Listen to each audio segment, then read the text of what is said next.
Fala pessoal, tudo bem? Sejam bem-vindos novamente aqui ao Olha Que Legal. Se você tem gostado do nosso conteúdo, deixa aí o seu joia, se inscreve no nosso canal, compartilha, marca o seu amigo, mostra para alguém a nossa aula ou o nosso conteúdo, deixa o seu comentário e vamos em frente seguindo a aula de Direito Empresarial hoje, uma das matérias que mais é cobrada em concursos públicos, que é o trespasse, que nada mais é que a alienação do estabelecimento comercial. O que seria a alienação de um estabelecimento comercial? Bom, o estabelecimento comercial ele pode ser alienado, ele pode ser comprado ou ele pode ser vendido. E existe uma previsão legal dentro de um bloco, como eu já falei para vocês, todas as vezes que o legislador quer trabalhar um assunto, ele trabalha um bloco para que seja hermeneuticamente fácil o entendimento e a interpretação das situações que envolvem esse assunto. O nosso bloco aqui hoje vai estar do artigo 1143 ao artigo 1146 do Código Civil. Eu não vou ler para não ser cansativo, mas eu trouxe para vocês aqui. Vocês podem, eu vou fazer comentários, obviamente, a respeito de todos esses artigos, e vocês podem ler sozinhos com tranquilidade, porque está bem claro aquilo que se pretende falar sobre isso. Tá legal? Nós vamos fazer menções durante a aula sobre isso, mas eu trouxe a letra da lei para que você não tenha necessidade de usar a internet, de repente, ou de abrir um código, sei lá. O ideal é que você abra o seu código para acompanhar a nossa aula, para que você esteja familiarizado sempre com a letra da lei e aquilo que a gente está explicando sobre isso, para que você possa também fazer anotações a respeito do tema que nós estamos trazendo hoje, que é o trespasse. Beleza? Beleza. O que a gente precisa saber a respeito do trespasse? O trespasse ele é a alienação de um todo e não das partes da empresa. A pessoa não está entrando na sua empresa para comprar só a sua marca, ela não está entrando no seu comércio para comprar só os utensílios que você tem na cozinha, ela não está entrando ali só para pegar o ponto. Ou ela está comprando o todo, ou ela está comprando partes dessa empresa. Se forem partes, se for fragmentado, nós não estamos falando de trespasse. Se for o estabelecimento inteiro, não o patrimônio, nem o ponto, certo? Nem a marca, é o estabelecimento comercial como um todo. Nós já vimos o que é o estabelecimento comercial nas aulas anteriores, certo? O trespasse ele só produz efeito em relação aos terceiros quando ele é averbado no registro de empresas mercantis e junta comercial e publicado na imprensa oficial. Lembra que eu falei para vocês que a ideia da formalidade é trazer uma segurança para quem se relaciona com essa sociedade? Então, no caso aqui, para que haja o efeito, é necessário dois requisitos. O primeiro é que seja averbado no registro de empresas, que alguém está comprando ou que aquela empresa está sendo vendida, no caso, quem são os novos donos dessa empresa, ou novo grupo, certo? E depois disso que seja publicado na imprensa oficial, conforme o artigo 1144 do seu Código Civil. Também é importante, né, você saber que se não restarem bens suficiente para que se quite aquele passivo, como é que eu posso dizer assim, que cubra aquelas dívidas que a empresa tem, né, a eficácia dessa alienação do estabelecimento vai depender do pagamento de todos os credores ou do consentimento desses, caso eles não queiram que isso seja pago de maneira antecipada. O que eu quero dizer para vocês aqui? É que para eu poder alienar o meu estabelecimento comercial, eu preciso de duas situações. A primeira é que ou eu tenha saldo suficiente para quitar isso, ou que eu tenha a anuência, eu tenha o consentimento dos outros credores para que isso seja feito. Esse consentimento pode acabar sendo expresso ou tácito. Ou ele vai dizer para mim, sim, eu aceito, não tem problema, ou o silêncio dessa pessoa, tacitamente, por 30 dias a partir da sua notificação, vai contar como se ela tivesse aceitado essa transação. Eu trouxe uma tabelinha que eu tirei do livro, né? Então imagina o seguinte: a pessoa que está vendendo o alienante tem bens para pagar o passivo? Sim. Então esse trespasse será realizado de maneira eficaz, independentemente dos credores quererem ou não que o Antônio seja o novo proprietário. Agora, Essa pessoa que está vendendo tem bens para pagar o passivo? Não. Então, essa eficácia vai depender, né? Essa eficácia da alienação desse trespasse vai depender do quê? De um consentimento, de uma anuência dos credores, de maneira expressa ou... Essa pergunta sempre cai em prova, gente. Com 30 dias, com 30 dias sem respostas, depois da notificação, é como se tivesse dado a resposta tácita, então é como se um aceite fosse realizado. Tá legal? Vamos continuar, tem mais uma ainda. Então, você tem que ver o seguinte: mesmo depois que você aliena o seu estabelecimento comercial, você ainda responde solidariamente a respeito de dívidas, né, que foram feitas anteriores a essa transferência, desde que essas dívidas estejam regularmente contabilizadas, certo? E aí, durante um prazo de um ano, o alienante vai ficar solidariamente responsável por quem está comprando esse estabelecimento comercial. Então, a partir de quando os créditos estiverem vencidos da publicação, certo? E quanto aos outros créditos, né, da data do vencimento, atentar para o fato de que essa responsabilidade é solidária. Então, veja comigo. As dívidas já vencidas desde contabilizadas são responsabilidade solidária desde o dever de quem está vendendo como de quem está comprando. As dívidas que estão por vencer continuarão tendo esse prazo de solidariedade a partir do dia do vencimento dessas dívidas, né? Então, a gente vai extrair o que desse item 4 que eu trouxe para vocês aqui. Que o adquirente, né, que quem está comprando, passa a responder pelas dívidas que estiverem regularmente contabilizadas. Todavia, o alienante possui uma responsabilidade solidária nessa alienação pelo prazo de um ano. Aí você só tem essa divisãozinha aí das dívidas já vencidas e das dívidas que estão para vencer da data do vencimento. Essa solidariedade vai durar um ano de responsabilidade, tanto de quem está vendendo quanto de quem comprou. Por exemplo, trouxe para vocês aqui que a empresa Alfa está vendendo seu estabelecimento comercial para a empresa Beta, ok? A publicação do Trespasse se dá no dia 31 de março, vamos botar o ano aqui de 2011. A Alfa tinha duas dívidas com a Zeta, com vencimento em 31 de 1 de 2011, ou seja, essas dívidas já estavam vencidas. E outras com vencimentos futuros, para dia 25 de 5 de 2011. Nesse caso, a dívida que já venceu, que foi 31 de 1, ela tem solidariedade da Alfa com a Beta, né? A partir da publicação, que foi no dia 31 do 3. Ok? Beleza. Então, já a dívida que vai ser vencida no dia 25 do 5, ela vai ter a solidariedade alfa vigendo até, com a alfa, né? Vigendo até dia 24 do 5, que dá um ano também. O que eu quero dizer para você aqui, se não ficou claro, de repente, o exemplo que eu trouxe para você? As dívidas que já venceram, elas têm um ano da data da publicação. Ok? Ponto. Ponto. As dívidas que estão para vencer, do dia em que ela vencer, vai ter um ano de solidariedade também. Então, é só para você ficar esperto em relação a esse prazo.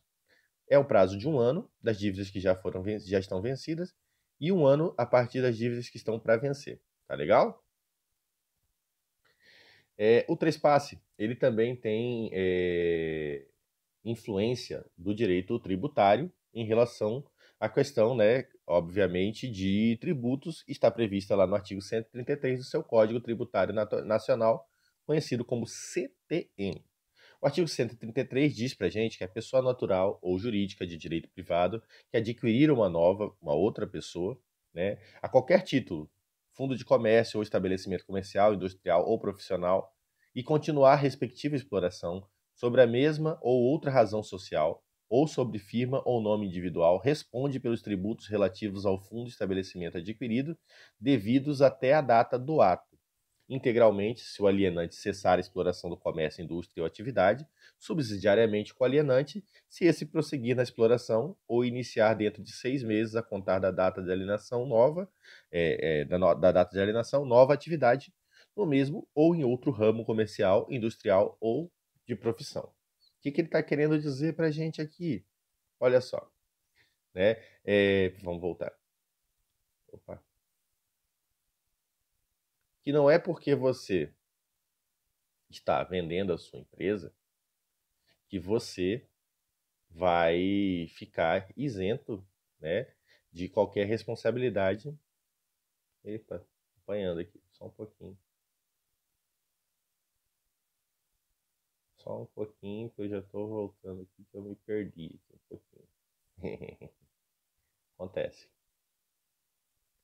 O que ele está querendo dizer para você aqui? Né? Que a pessoa que está vendendo a empresa, ela vai ficar responsável integralmente ou subsidiariamente, a depender da situação. Se ela cessar a exploração, a outra pessoa vai responder integralmente. Se ela continuar a exploração, essa pessoa que está alienando vai responder subsidiariamente, ok? Nós também temos situações aqui que estão ligadas à lei de falência, né? Então, se a pessoa faliu e a pessoa está adquirindo essa massa falida, essa massa falida ela pode vir livre de qualquer ônus, né?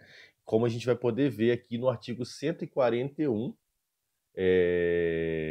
da lei de falências. Então, na alienação conjunta ou separada de ativos, inclusive de empresa ou de suas filiais promovidas sobre qualquer modalidade se trata esse artigo de falências, né? O objeto da alienação estará livre de qualquer ônus e não haverá sucessão do arremate nas obrigações do devedor, inclusive as de natureza tributárias, as derivadas de legislação do trabalho e as decorrentes de acidente do trabalho. Então percebam bem, quando a pessoa ela recorre à lei de falências, ela quita aquela situação devedora todinha, certo? E vai pagar da forma como ela consegue, da forma como ela deve. A partir do momento que uma outra pessoa vem e adquire essa situação de uma das situações de que se trata esse artigo aqui, essa alienação, essa compra, ela estará livre de qualquer tipo de ônus, de qualquer tipo de dúvidas, né? De qualquer tipo de dívidas, inclusive as dívidas de natureza tributária. Existem também quando para você até se proteger, claro, quando você aliena um estabelecimento comercial, tanto quem compra quanto quem vende, ele precisa de proteções. Quem vende, nós vimos agora há pouco, que ele continua tendo responsabilidade a respeito das dívidas já contraídas.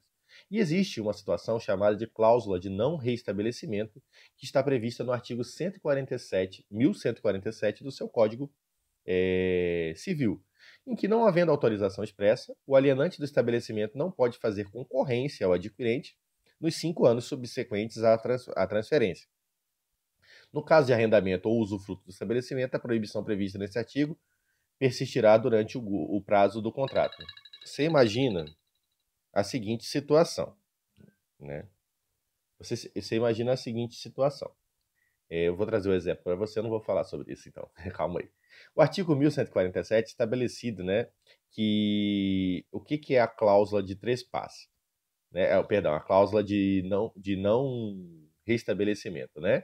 Ora, é nada mais, nada menos que, se você não tiver autorização de para quem você está vendendo, você não pode estabelecer concorrência com essa pessoa, porque você imagina o seguinte: eu vou trazer o exemplo de novo, eu não vou roubar, não vou te contar, não vou dar spoiler, tô louco para dar o exemplo logo, né? Por exemplo, imagina o seguinte, que o A vende o seu estabelecimento, aliena o seu estabelecimento empresarial X, que já possui uma imensa clientela ao B. Amanhã, o A vai lá, abre uma loja no mesmo ramo, ao lado da loja do B. Isso seria justo, né? Então, o Código Civil traz disposições a respeito desse sentido, de que não é justo que seja feito dessa forma. Porém, também não existe uma proibição eterna.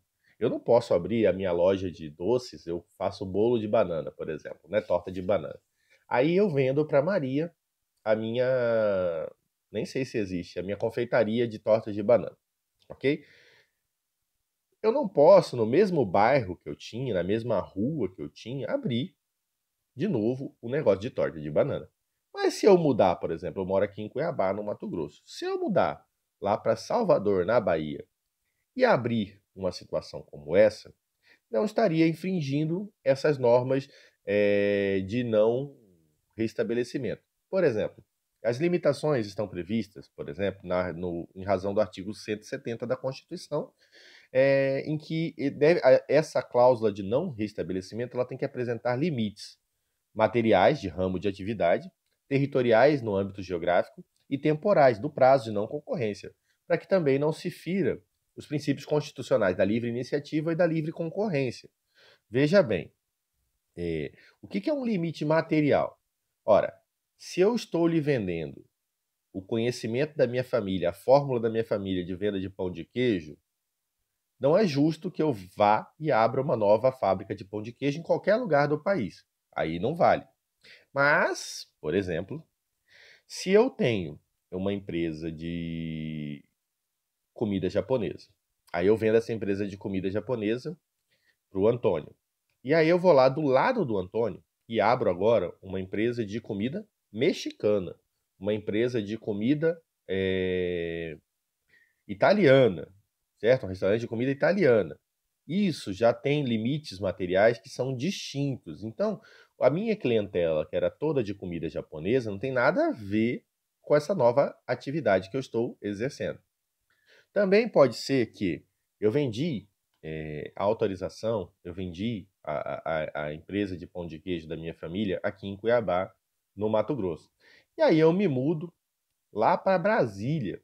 E lá eu abro uma empresa de pão de queijo no centro. Isso não teria aquele choque, não seria injusto.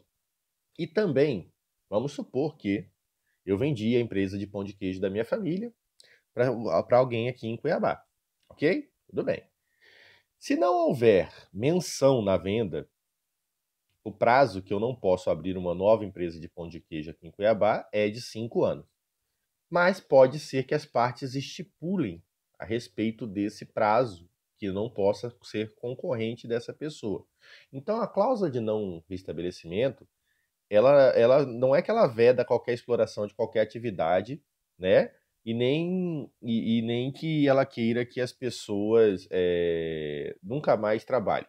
Ela, na verdade, traz limitações, sejam elas materiais, sejam elas territoriais, sejam elas temporais. Tem uma ideia aqui, gente, que é de vedar a má-fé por parte de quem está vendendo. Porque senão você está vendendo algo que não é justo. Você está vendendo uma concorrência que chega a ser desleal. Tá legal? Vamos continuar. E também existe, gente, uma responsabilidade por parte de quem compra e por parte de quem vende a respeito dos contratos que foram firmados anteriormente nesse trespasse. Ora, eu fui e encomendei toneladas de farinha, porque vai ter um evento no final do ano, as festas de santo, nós vamos fazer bolo para as festas de santo. Aí eu vendi no meio do caminho isso para a Dona Maria novamente. A Dona Maria é obrigada a comprar e respeitar esses contratos. Veja bem o que o Código Civil traz para a gente, né? A não ser uma disposição em contrário, a transferência importa, né, a subrogação do adquirente nos contratos estipulados para exploração do estabelecimento, se não tiverem caráteres especiais, podendo terceiros reincidir o contrato em 90 dias a contar da publicação da transferência, se ocorrer justa causa, ressalvada nesse caso a responsabilidade do alienante. O que ele quer dizer para a gente, galera? Que há, primeiro, subrogação do adquirente nos contratos anteriormente firmados. O que quer dizer? Que se substitui o antigo dono pelo novo dono, mas a obrigação persiste. Todavia, né, se houver uma justa causa, os terceiros podem reincidir esse contrato em 90 dias a partir da publicação lá, lembra que eu te falei, da imprensa oficial, depois que faz a averbação no registro de empresas públicas. Então, o que que existe uma justa causa? Vamos supor que eu seja uma empresa de música em casamento, aonde o principal artista sou eu que toco violino, que toco saxofone. Eu vendi minha empresa para Dona Maria. A Dona Maria vai cumprir o contrato de tocar no casamento? Vai. Mas quem vai ser o cantor? Ah, vai ser o Zé, que é um cara que eu conheço. Peraí. A pessoa que comprou não comprou isso. Então, essa é uma justa causa, por exemplo, e que essa pessoa pode alegar essa situação. Também, direito da outra parte, procurar outras causas que podem ser justas, no caso, para que elas não se sintam, não sejam prejudicadas, que isso não altere o teor daquela pacta sunt servanda, que não altere aquele contrato que foi prestado até o momento em que foi vendida essa empresa.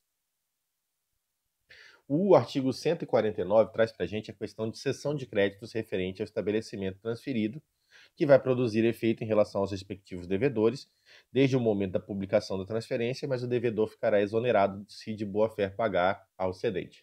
O que eu quero dizer para vocês?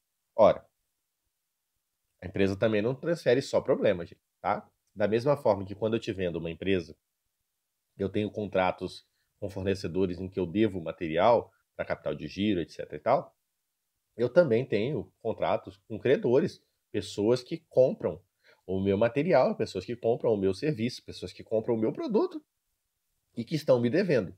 Seguindo a mesma lógica, né? Então, esses créditos também são subrogados ao adquirente, ao alienante, certo? Então, diz o seguinte: se a Alfa é titular do estabelecimento empresarial e aliena para Beta, a partir da publicação, três passos tem efeitos perante a terceira. Zeta, que era devedor de Alfa, ou seja, o Zeta, que tinha uma dívida com o antigo dono, agora passa a dever o Beta, que é o novo dono. Contudo, né, se o Zeta de boa fé proceder o pagamento lá para o Alfa, não caberá a Beta cobrar o valor de Zeta, pois esse ficará exonerado do pagamento, mas sim de Alfa em ação regressiva. Você imagina a seguinte situação, então.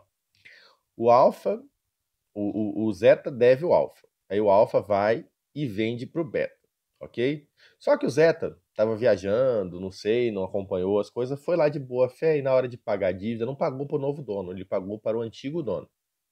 Então, a partir do momento que ele pagou para o antigo dono, a dívida dele tá paga. Ele foi credor de boa fé, né?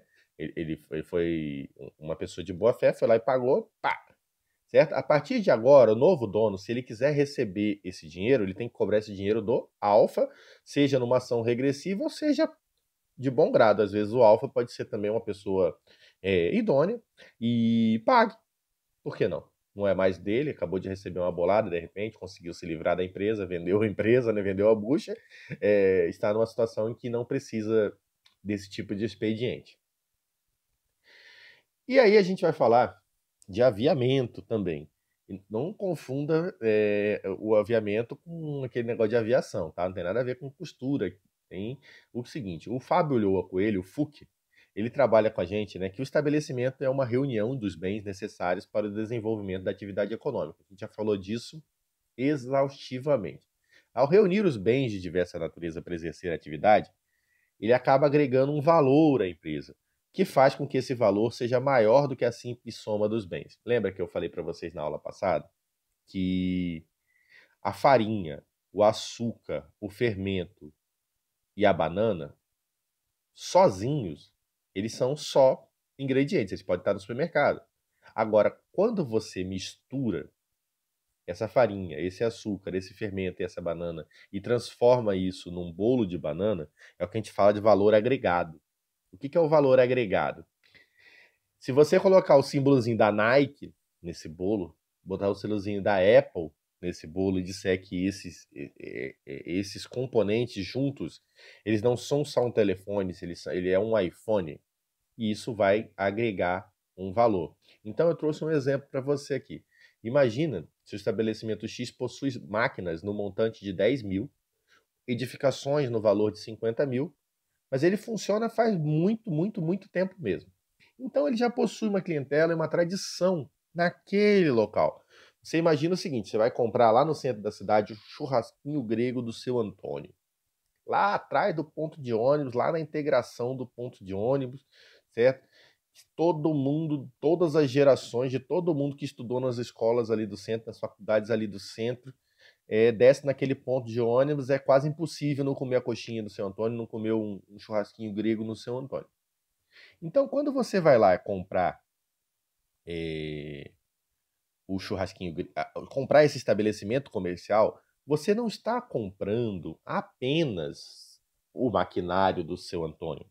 Você não está comprando apenas o ramo de atividade do seu Antônio. Você está comprando também um ponto, você está comprando também uma carteira de cliente que acaba, gente, que assim, você só vê, é, você só acaba vendo aquele patrimônio que é tangível, que é palpável, que é material, certo?